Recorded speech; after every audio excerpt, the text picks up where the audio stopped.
My name is Emma, and up until a few nights ago, I believed my family loved me. It started with a simple notification. My aunt had sent me a video. I was in the middle of making dinner when my phone buzzed. I wiped my hands on a towel, grabbed my phone, and absent-mindedly tapped the message. At first, I thought she sent me something random, a family video, maybe an old clip she found funny. But then, I heard my mother's voice. Emma should be grateful. She'd be nothing without us. My stomach dropped. The video was shaky, like someone had set their phone down without realizing it was recording. But the voices were crystal clear.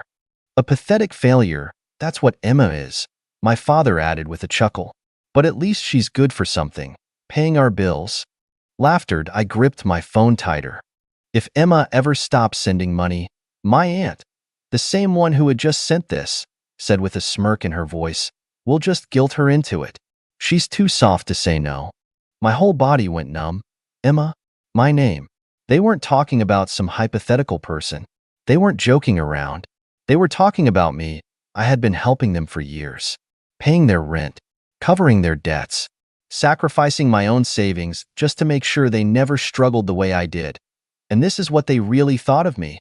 I was still frozen, my thumb hovering over the screen, when suddenly, the video disappeared. This message has been unsent. I stared at the notification. My aunt had realized her mistake. She must have panicked and deleted the video, hoping I hadn't seen it. I should have confronted her, should have called her out, should have let them know I knew everything. But instead, I put my phone down and I pretended like I never saw it. And that's when I decided I wasn't going to react. Not yet. I had a plan. I sat there for what felt like hours, staring at my phone. The words kept echoing in my head. Emma should be grateful. A pathetic failure. She's too soft to say no. I wanted to believe it was some kind of misunderstanding, that maybe they were joking, maybe there was some kind of context I was missing. But deep down, I knew better that I knew the truth. They meant every single word, and the worst part? They weren't wrong about one thing. I was too soft to say no. How many times had they guilt me into helping them? How many times had I put my own life on hold, just to make sure they had everything they needed? My dad's temporary financial struggles turned into me covering rent for years. My brother's tuition? He never even finished college. My mom's endless emergencies? Always conveniently timed when I had just gotten paid. And I had done it all without hesitation. Because that's what family was supposed to do, right? I had spent years convincing myself that I was doing the right thing, that they appreciated me, that they loved me.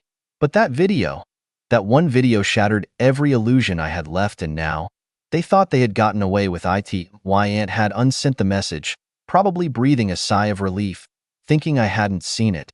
Maybe she even reassured everyone. Don't worry, Emma didn't watch it. They thought I was still in the dark. And that was my advantage. I could have texted her right then and there. Could have confronted her, told her I saw everything. But what would that do? They'd just deny it, make excuses, twist the situation to make me feel guilty somehow. Oh. If they thought I was still their naive, obedient little bank account, I'd let them believe it, for now. Because in just a few days, the next payment was due. And this time, things were going to be different. The next morning, I woke up to my usual routine. Except everything felt different.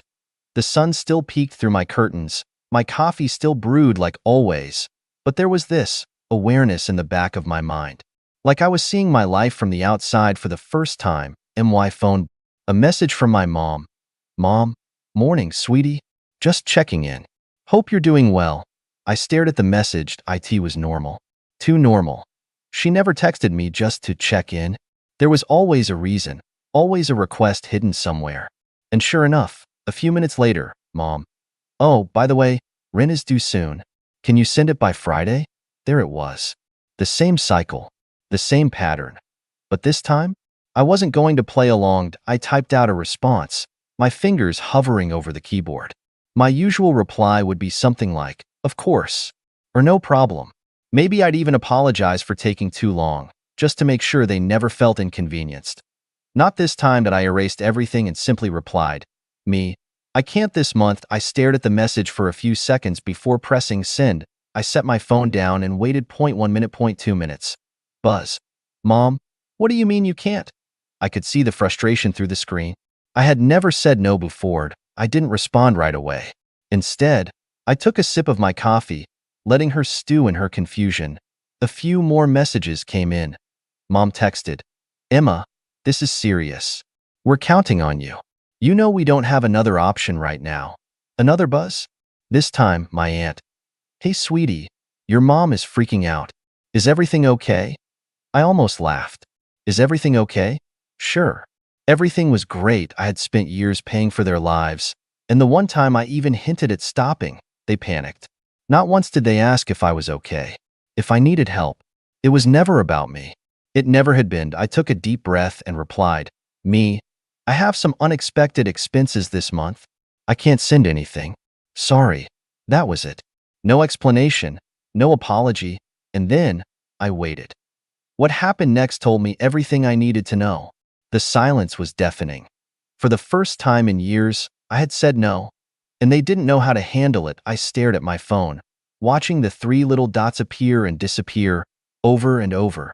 My mother was typing, stopping, typing again.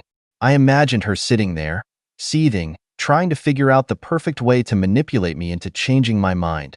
Then, finally, her response came through. Mom texted, "Emma, what do you mean unexpected expenses? What could possibly be more important than your family?" There it was. The guilt trip. The same tactic they'd always used that I didn't reply. I just let the message sit there. Less than a minute later, "Mom, you know your brother has no way to cover rent. If he gets kicked out, that's on you, dada." The brother card. Classic. Then another message, "Mom, we raised you, Emma. We took care of you when you had nothing. Is this how you repay us?" I clenched my jaw, my fingers tightening around my phone. When I had nothing, they never took care of me. I put myself through school. I worked 3 jobs to escape that house. And the moment I had money, they latched onto me like leeches, draining me dry. I had nothing because they took everything. My phone buzzed again. Aunt texted, "Emma, sweetheart, don't do this. We're family. Your mom is just upset. You know how she gets. Just send the rent and everything will be fine." Everything will be fine. Fine for who? I put my phone down, my heart pounding. I needed a second to breathe, to think. I walked to the kitchen, poured myself a glass of water, and took a slow sip. Staring at the clock on the wall, I could feel it.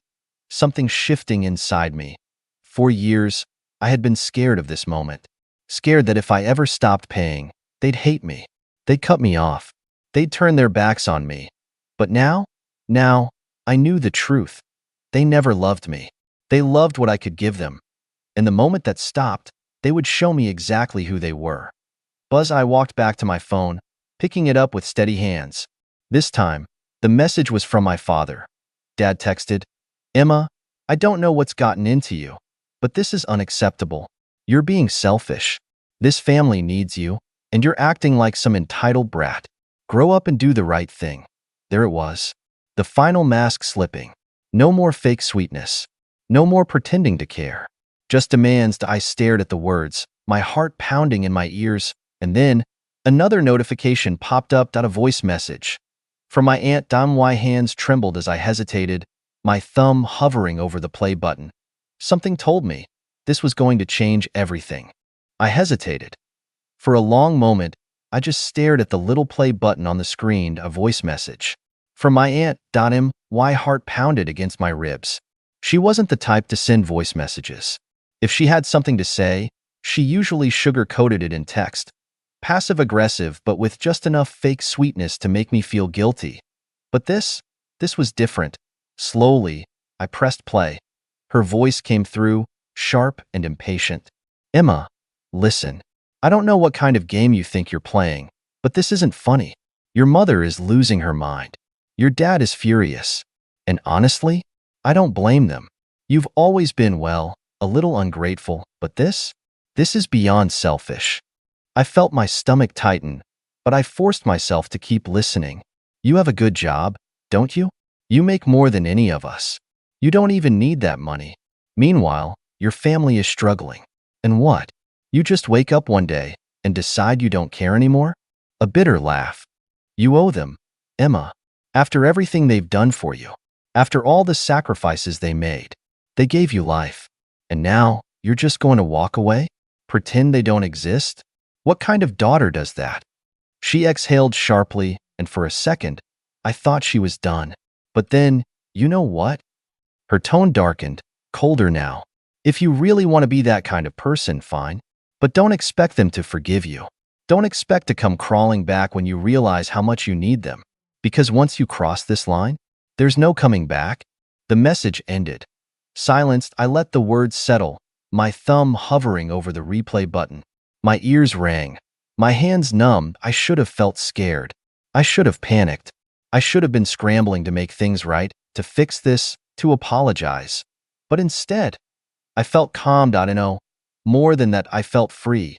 Because she had just confirmed everything. They didn't love me. They didn't respect me. They didn't even see me as a person. I was just a bank account to them. A walking, breathing ATM.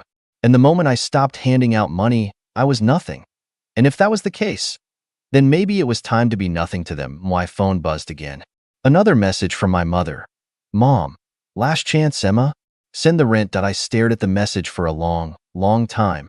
Then, without hesitation, I blocked her. I blocked my dad. I blocked my aunt. And just like that, for the first time in years, I was free.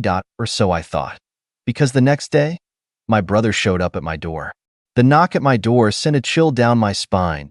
It was early, too early. The kind of early where normal people were still asleep, the sun barely peeking over the horizon. For a second, I thought about ignoring it. Maybe it was a neighbor. Maybe it was a package. Maybe it was anything other than what I knew it was. Then, another knock, louder this time, more insistent.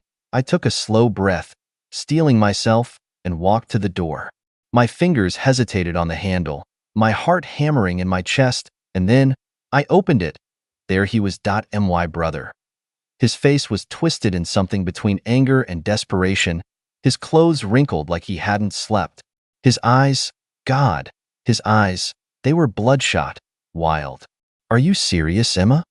His voice was sharp, like a blade pressed against my skin. What the hell is wrong with you?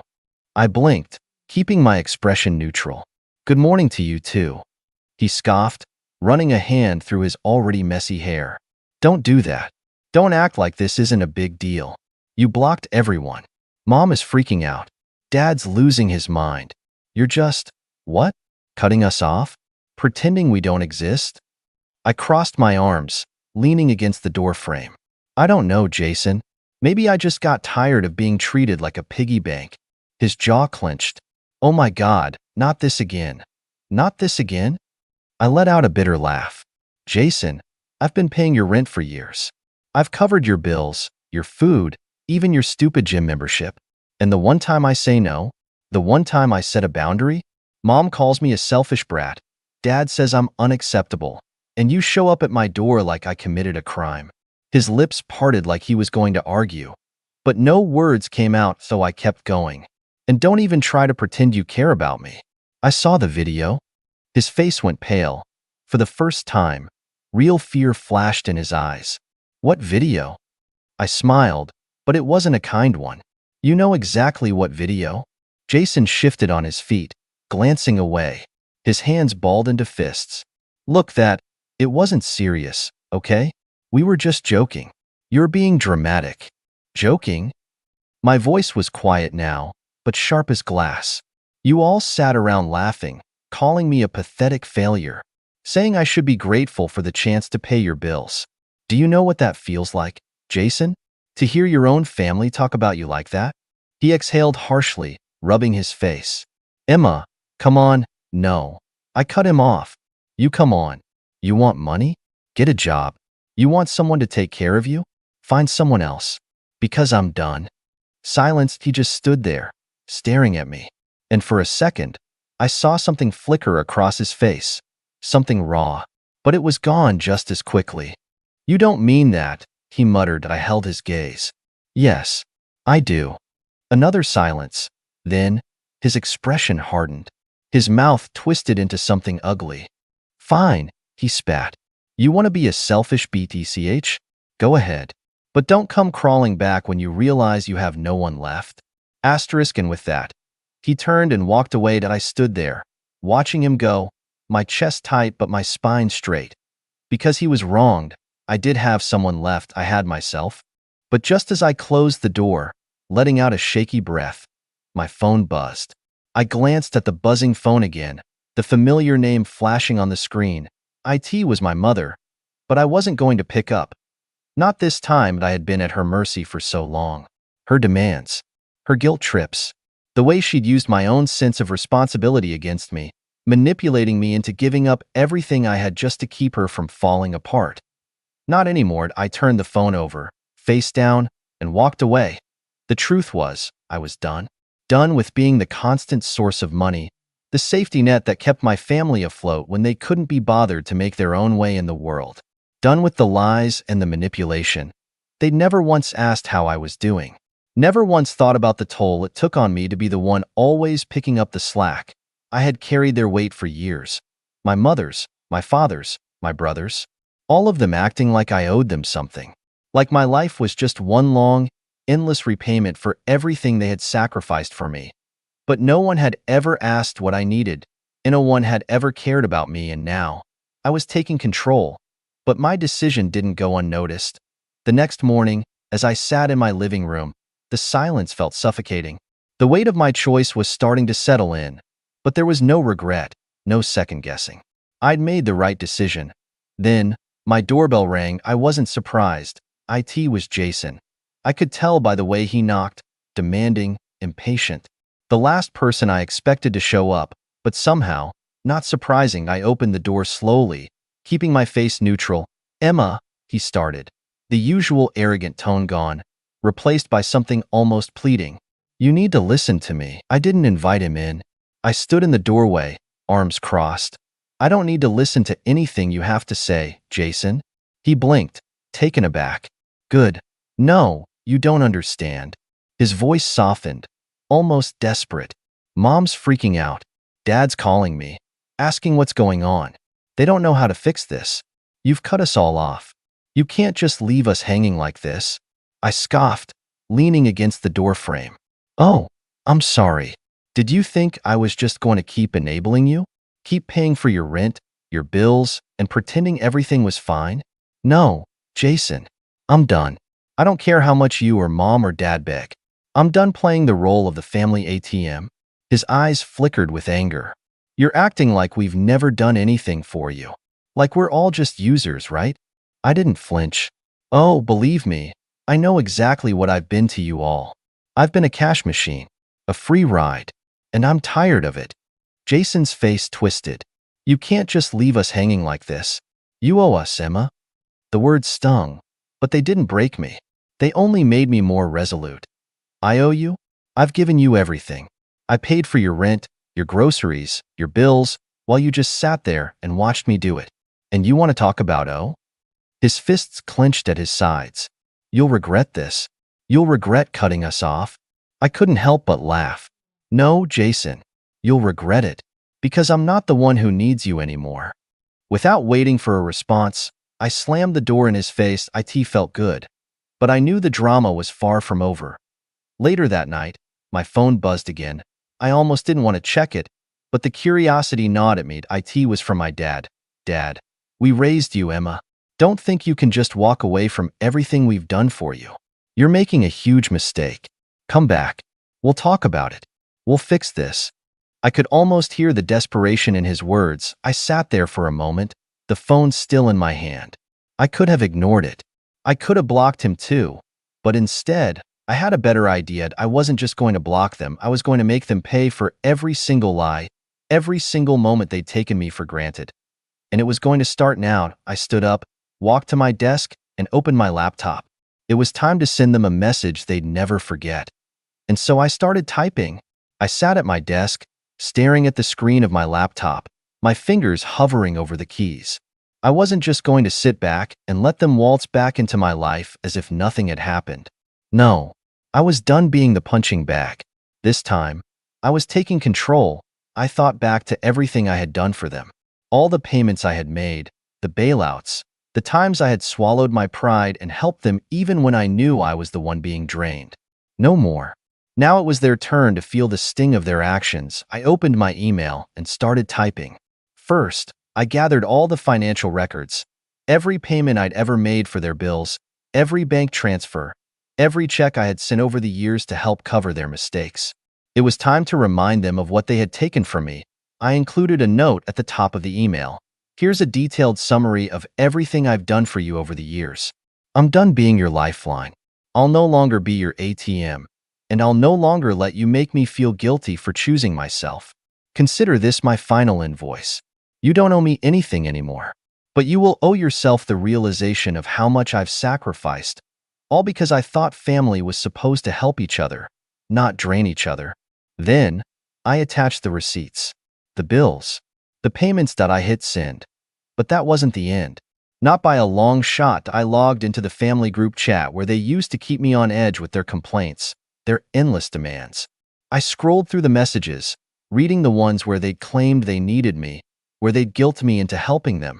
Then, I did something I hadn't done in years. I replied, "You all talk a lot about what you've done for me, but you've forgotten how much I've given up for you. And here's the reality check. You never needed me. You just used me. I'm done. This is my last message. Don't ever contact me again." I sent it. The silence after was almost sweet.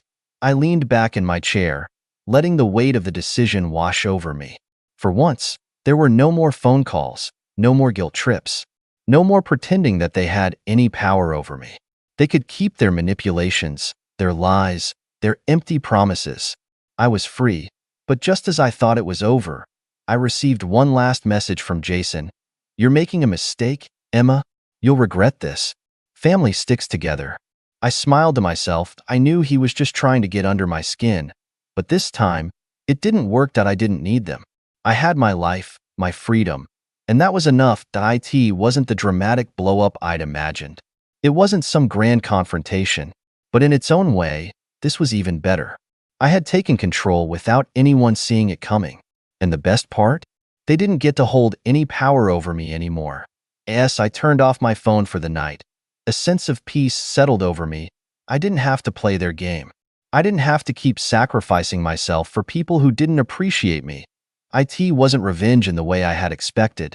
It was quieter, more deliberate, and much more satisfying. Now, I could finally breathe. And the best part? I could finally live for me. And that, in the end, was the sweetest victory. Wow, what a ride that was, right? It's wild to think about how much Emma had to endure for so long, but in the end, she took control of her life. I love how she didn't let all the drama or guilt from her family tear her down. Instead of a huge confrontation, she just cut them off, quietly, but with power. Sometimes, the best revenge isn't about making a scene, but about reclaiming your life and showing people you're not a doormat anymore. But here's the thing, not everyone would have handled it that way. Some people might say she should have fought for the relationship, maybe even given them a second chance. Others might think she did the right thing by cutting them out completely. So, what do you think? Do you agree with Emma's choice? Was her quiet revenge satisfying or too harsh? Let me know your thoughts in the comments below. I'd love to hear what you think.